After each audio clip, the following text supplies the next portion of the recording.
The first sign something was wrong came during my morning run. I just rounded the corner onto Maple Street when the pressure started, like someone was sitting on my chest. I'd been training for the Seattle Marathon for months, logging 15 miles a week, so this wasn't normal fatigue. I'm Olivia Chin, 32, and until that morning, I thought I was perfectly healthy. Sure, I've been stressed lately, who wouldn't be, juggling a demanding job as an ER nurse with family obligations. But I ate well, exercised regularly, and had no family history of heart problems.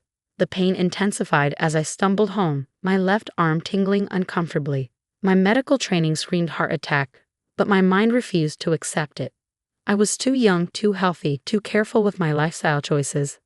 I called my sister Amanda first. She was supposed to be the sensible one, the one who'd gone to medical school and became a cardiologist while I settled for nursing. "Liv, you're being dramatic again," she sighed into the phone. "You probably just pulled a muscle. Take some ibuprofen and rest. And don't forget, my engagement party is tonight. Mom will kill you if you try to get out of it." The engagement party. Of course. Amanda was marrying Derek Thompson, heir to the largest private hospital network in the Pacific Northwest. The merger of medical dynasties, as our parents kept calling it. Meanwhile, I was the family disappointment who turned down a spot at Harvard Medical School to become a mere nurse. "Amanda, please," I gasped, the pain spreading to my jaw. "Something's really wrong. Got to go," she cut me off. "Meeting with the florist. Just take a hot shower and stop trying to steal attention from my big day." My hands shook as I ended the call. The room was spinning now, cold sweat beading on my forehead. I tried calling my parents next, but Mom's response was eerily similar. "Olivia Jane Chen," she snapped, "we are not doing this today. Your sister's engagement party has been planned for months. The Thompsons will be there. Do you understand what this means for our family?" "Mom," I whispered, sliding down the wall as my legs gave out. "I think I'm having a heart attack." Oh, for heaven's sake. First the dramatics about not wanting to be a doctor, and now this. I thought working in the ER would make you less of a hypochondriac, not more. "Please," I begged. "Just come get me. Take me to the hospital. We're busy setting up for the party. If you're really concerned, call an Uber." My phone slipped from my trembling fingers as she hung up. The pain was overwhelming now, radiating through my chest and down both arms. I tried to reach for my phone to call 911, but my coordination was shot. The last thing I remember was watching it slide just out of reach as darkness crept into the edges of my vision. I woke up 3 days later in the ICU of Seattle Grace Hospital. Dr. Sarah Martinez, my colleague from the ER, was checking my vitals. "Welcome back, Trouble," she said softly, but her eyes were serious. "Your neighbor saved your life. Mrs. Rodriguez heard you screaming through the wall and called 911. I tried to speak, but my throat was raw from intubation. Sarah held a straw to my lips, letting me sip water slowly. "You had a massive heart attack caused by spontaneous coronary artery dissection, SDAD. It's rare, especially in someone your age, but not unheard of. The EMTs got to you just in time." I closed my eyes, remembering the pain, the fear, the desperate calls for help. My family. Sarah's face hardened. "They went to the engagement party. We tried calling them when you were brought in, but they didn't answer. Your mother finally called back the next morning, asking why you hadn't shown up to help with cleanup." Something cold and hard settled in my chest, having nothing to do with my heart condition. "They didn't come. They didn't believe it was serious," Sarah said gently. "But Olivia, there's something else you need to know." She pulled up a chair and took my hand. "The paramedics who brought you in, they're required to file reports about response conditions, including any barriers to providing timely care." I knew where this was going. Every ER nurse knows the importance of documentation. "They found your phone," Sarah continued. "The 911 call was already dialed but never connected. They also found evidence of your calls to your family. The timestamps, the call logs, it's all documented. And there's more." She hesitated, which was unlike her. Sarah Martinez was known for her direct approach. "Your case, it's not the first time something like this has happened. The Thompson hospitals, the ones your sister's fiance's family owns. There's been a pattern of delayed responses, of people being turned away, of medical negligence being covered up. The state medical board is investigating, and your case might be crucial evidence." I lay there, processing this information through the fog of medication and betrayal. The Thompson hospitals had been under scrutiny lately, whispers of cut corners and prioritizing profit over patient care. But Derek had assured our family it was all baseless accusations from competitors. The security cameras in your building's hallway, Sarah added quietly, they caught everything.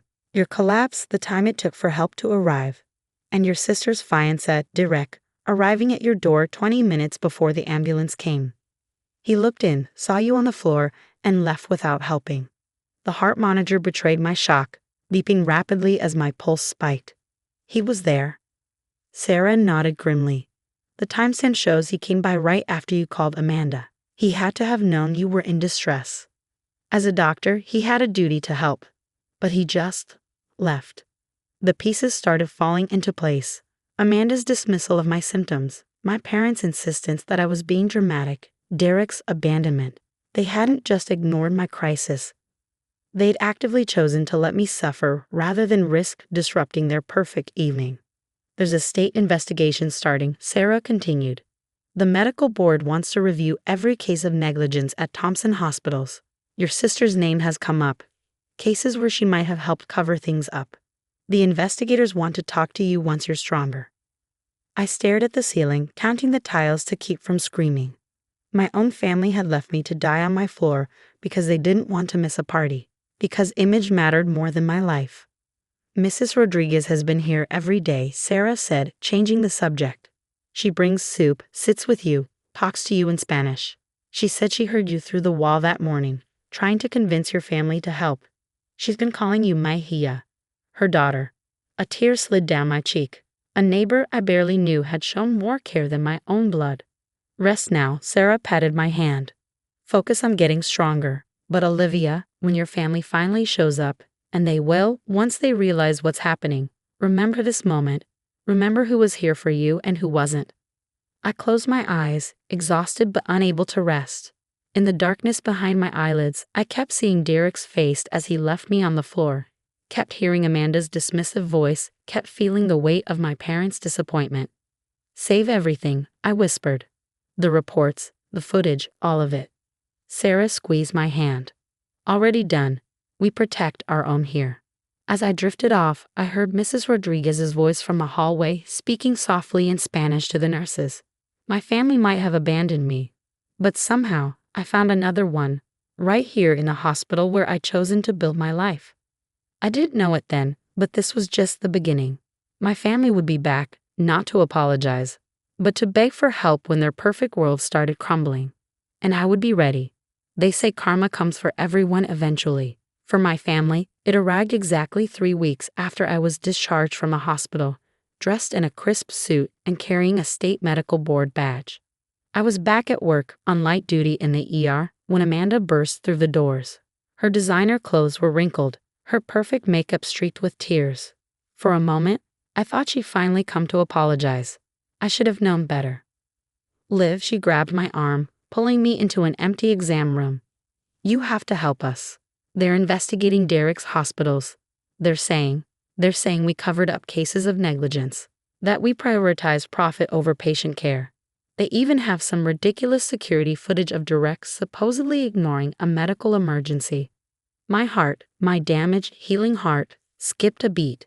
You mean the footage of him leaving me on my floor during a heart attack?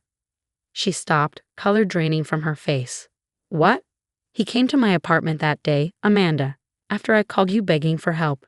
He looked right at me lying there and walked away. It's all on camera. No, she shook her head. No, that's impossible. He said he drove by but didn't see anything wrong. Didn't see anything wrong? My voice rose despite my efforts to stay calm. I was unconscious on the floor. He's a doctor. He took an oath to help people in medical distress. He was probably just respecting your privacy. You're always so dramatic about, I nearly died. The words echoed off the sterile walls. While you were all sipping champagne and celebrating your perfect match, I was coding in an ambulance. My heart stopped twice on the way to the hospital. If Mrs. Rodriguez hadn't heard me through the wall. Amanda sank into a chair, her perfectly manicured hands shaking. The medical board, they're threatening to revoke Derek's license. Mine too, for failing to report suspected negligence. Mom and Dad's reputations will be ruined. Please, Liv, you have to tell them it wasn't as bad as it looked. I studied my sister, really looked at her for the first time in years. When had she become this person who valued status over human life? Who could justify leaving her own sister to die? The investigators are coming this afternoon, I said quietly. I've already agreed to speak with them. You wouldn't, she whispered. We're family. Family? I laughed, but there was no humor in it. Was I family when I was begging you for help? When Mom and Dad chose your engagement party over my life? When your fiancé left me to die? You're being melodramatic again. No, I cut her off. I have the medical records, the cardiac enzyme levels, the EKG readings, the surgical reports. I had a massive SCAD heart attack that should have killed me. These are facts, Amanda. Medical facts. You of all people should understand that. The door opened before she could respond. Sarah walked in, followed by my parents and Derek. Mom was crying, Dad looked grim, and Derek wouldn't meet my eyes. The investigators are here, Sarah announced. Her tone was professional, but I could see the protective anger in her stance. They'd like to speak with everyone. Before they do, I said, moving to the computer in the corner, I think we should all watch something. I pulled up the security footage that had been haunting my dreams. The hallway camera showed me stumbling to my door, clutching my chest. The timestamps matched my phone records, calls to Amanda, to my parents, desperate attempts to get help. Then Derek appeared on screen. He climbed the stairs, approached my door. Through the wide-angle lens, you could clearly see me on the floor through the open doorway. Derek stood there for 30 seconds, looking right at me. Then he turned and walked away, pulling out his phone as he left. I was calling Amanda, he said quietly, breaking the silence. To tell her you were indisposed, that you wouldn't make it to the party. You saw our daughter having a heart attack and just left. Dad's voice cracked. We didn't know it was a heart attack, Mom protested weakly. I told you it was, I said. I'm an ER nurse. I know the symptoms. But you all decided I was being dramatic.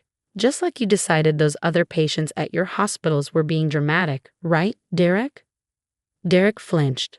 Those cases, they were complicated. Like the woman with an ectopic pregnancy who waited 6 hours to be seen because she didn't have premium insurance. Or the elderly man who died of a preventable infection because your hospitals cut corners on sanitation to save money. How do you know about those? Amanda gasped. Because I'm not the only one who kept records, I said. Other nurses, doctors, paramedics, we talk, we document, we remember. I turned to face my family, these people who had shaped my life with their constant dismissal and disapproval. The medical board doesn't just want to talk about what happened to me. They want to know about every case I've seen at Thompson hospitals. Every patient who suffered because profit margins mattered more than people's lives. You destroy our family over one misunderstanding, Mom asked. No, I replied. I'm going to tell the truth about a systematic pattern of negligence that's hurt countless families, including ours. The investigators were thorough. They interviewed me for hours, reviewing records, watching footage, documenting everything. By the end of the day, the shape of their investigation was clear.